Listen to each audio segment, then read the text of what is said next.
ये हिसार लोकसभा सीट के लिए ही ये प्रयास कर रहा था। इसी संबंध में ये दिल्ली में एक राजनीतिक दफ्तर में जाके इसकी अन्य लोगों से मुलाकात हुई, जिसमें उन्होंने ये इस तरीके से अपनी छवि बनाई कि ये बहुत ही उच्च स्तर के राजनीतिक लोगों से संपर्क रखते हैं।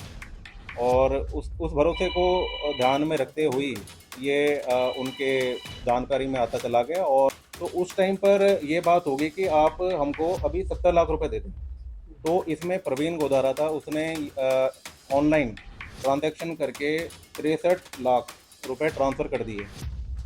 हरियाणा के पूर्व मुख्यमंत्री एक बात कहा करते, राज और खास तो अपने हाथ से ही करने में मजा आता है।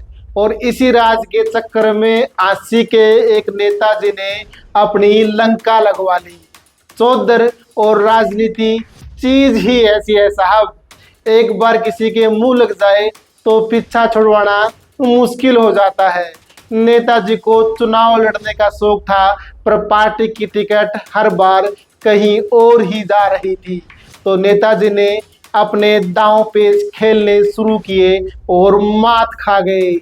हम बात कर रहे हैं हांसी के भाजपा नेता प्रवीण गोदारा की, जिनसे हिसार लोकसभा सीट का टिकट दिलवाने का झांसा देकर ठग लिए गए 63,88,000 रुपए।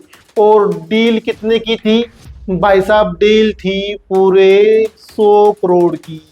नमस्कार, मैं कमल लोहान और आप देख रहे हैं सिटी बिग न्यूज की खास रिपोर्ट।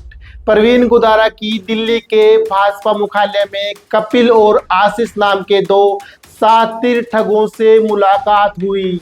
ठग बोले, हम टॉप लीडरशिप से जुड़े हैं, टिकट हमारी मुट्ठी में है, आपकी टिकट पक्का है, बस भरोसा रखो। नेताजी बड़े मंत्री पद के सपने देखने लगे और बस यही उनकी बुद्धि भ्रष्ट हो गई। 30 करोड़ एडवांस और टिकट मिलते ही बाकी के 70 करोड़ रुपए देने की डील फाइनल हो गई। गोदारा ने पहले ट्रांजैक्शन में ही 63 लाख से ज्यादा की रकम ऑनलाइन ट्रांसफर कर दी, जो सीधा पहुंची कपिल अग्रवाल के खाते में, फिर घूमकर आ गई गुरुग्राम के आशीष पाठक तक। मामला गड़बड़ लगा तो पुलिस हरकत में आई और कपिल व आशीष को गिरफ्तार कर लिया। अब ये दोनों 6 दिन के रिमांड पर है और पुलिस की टीम दिल्ली से लेकर गुजरात तक छानबीन में जुटी है। पकड़े गए ठगों में से एक ठग ब्लू पैक नाम से आईटी कंपनी चलाता था। उसी कंपनी के अकाउंट में फ्रॉड की गई राशि को ट्रांसफर करवाया गया और अब शक की सुई गुजरात कनेक्शन की तरफ भी घूम रही है। पुलिस को शक है ये कोई आम ठग नहीं बल्कि एक संगठित गिरोह है जो नेताओं की राजनीतिक इच्छाओं को शिकार बनाता है। और सबसे बड़ी बात, ये हरियाणा में पहली बार नहीं हुआ। 2019 में रोहतक में भी टिकट के नाम पर हुआ था 50 लाख रुपए का फ्रॉड। उसके बाद 2022 में करनाल में भी नकली राष्ट्रीय महासचिव बनकर लोगों को ठगा गया था। अब सवाल उठता है, क्या सत्ता की सीढ़ी चढ़ने की ये बेताबी अब ठगी का नया बाजार बन चुकी है?